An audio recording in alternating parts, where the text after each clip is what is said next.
السلام علیکم ورحمۃ اللہ وبرکاتہ۔ خاکسار الحاج ڈاکٹر ملک نسیم اللہ Khan viper Toronto Ontario Canada سے بات کر رہے ہیں۔ میں جیسے آپ کو پہلے بتایا تھا کہ یہ ڈاکٹر سید شہاب احمد صاحب جو آج کل پیچھے بہار کے ہیں اور آج کل ایڈمنٹن میں ہوتے ہیں، اور ان کی ماشاءاللہ عمر اس وقت 92 ایئرس ہے۔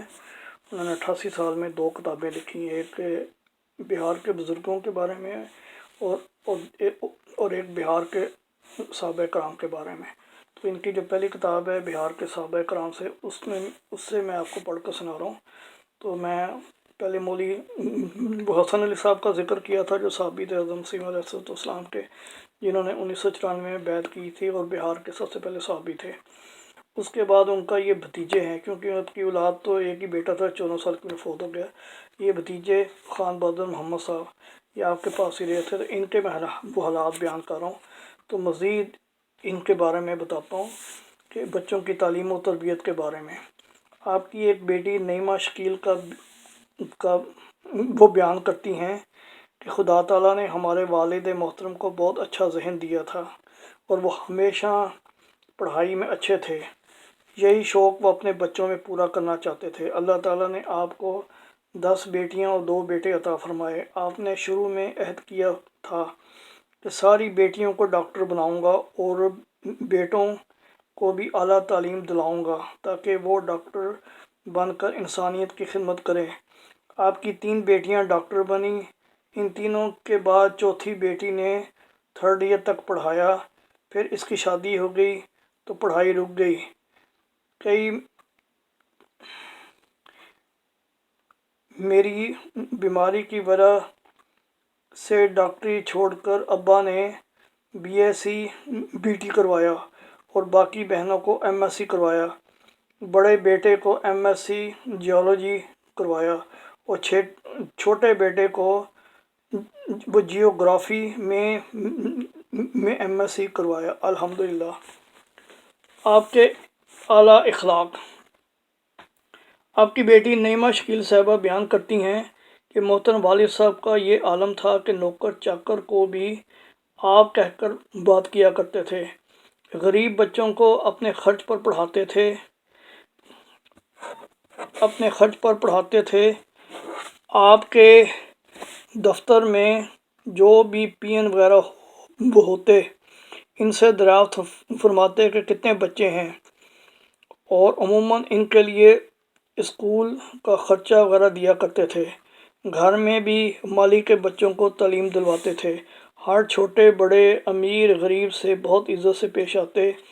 کوئی بھی مدد مانگے تو جس قدر ممکن ہوتا روپیہ پیسہ کتابوں سے مدد کرتے تھے۔ آپ کی بیٹی جو رفیظہ معین الدین صاحبہ بیان کرتی ہیں کہ محترم والد صاحب بڑے بڑے عہدوں کے مالک رہے مگر کبھی کسی پر بجا زور نہ ڈالا۔ آپ کا وجود سادگی لیے ہوئے تھا اور معصومیت اس قدر تھی کہ برائی نظر نہ آتی تھی۔ آپ کے چہرے پر ہمیشہ ایک مسکراہٹ ہوتی تھی اور لب و لہجہ اس قدر میٹھا تھا کہ دل موہ لیتے تھے اور ایسا محسوس ہوتا تھا کہ موتی بکھیر رہے ہیں۔ آپ نے اپنے بچوں پر کبھی غصہ نہیں کیا کرتے تھے۔ اگر بچوں کی کوئی بات اچھی نہیں لگتی تھی تو عموماً شام کا انتظار کیا کرتے تھے۔ نماز با جماعت ادا کرنے کے بعد ایک طرح کی نصیحت کیا کرتے تھے جس سے ہم کو معلوم ہو جاتا تھا کہ ابا کو ہماری یہ بات اچھی نہیں لگی۔ محترم والد صاحب انتہائی متقی اور دیندار تھے۔ آپ کا یہ معمول تھا کہ عموماً فجر، مغرب اور عشاء کی نماز بچوں کے ساتھ باجماعت پڑھایا کرتے تھے۔ فجر کی نماز کے وقت ایک بچے کا نام لے کر جگایا کرتے تھے۔ نماز کے بعد درس قرآن مجید ہوا کرتا تھا۔ قرآن مجید کی چند آیات سنا کر اس کی تشریح کیا کرتے تھے جس سے بچوں کی تربیت میں بہت فائدہ ہوا۔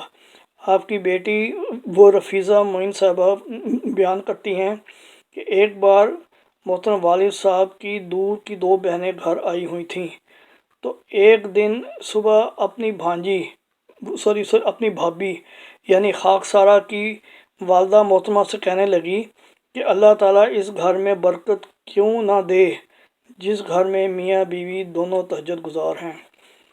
آپ کی ایک بہن تھی جو دور بھاگلپور میں اپنے خامد کے ساتھ رہا کرتی تھیں۔ آپ ہر ماہ ان کی ضرورت کے لیے روپیہ بھیجا کرتے تھے۔ اپنی جائیداد ان کے حوالے کر رکھی تھی اور زمین سے جو بھی آمدنی ہوتی وہ بھی اس کے پاس رہتی۔ آپ کے بڑے تایا محترم حسن علی صاحب تھے۔ آپ کی کوئی اولاد نہیں تھی۔ آپ کے انتقال پر آپ کی جائیداد بھی محترم والد صاحب کو ملی، لیکن ابا مرحوم نے اس جائیداد کو اس طرح ہی رہنے دیا اور یہ کہا کہ اسے رشتہ داروں کے استعمال کے لیے رہنے دو۔ آپ کی بیٹی محترمہ فریدہ رشید صاحبہ کا بیان ہے کہ محترم والد صاحب نے باوجود وکالت کی ڈگری حاصل کر کے تدریس کا پیشہ اپنایا، کیونکہ آپ کو خوف تھا کہ وکالت میں جھوٹ بولنا پڑتا ہے۔ باقی انشاءاللہ اگلی قسط میں۔ السلام علیکم ورحمۃ اللہ وبرکاتہ۔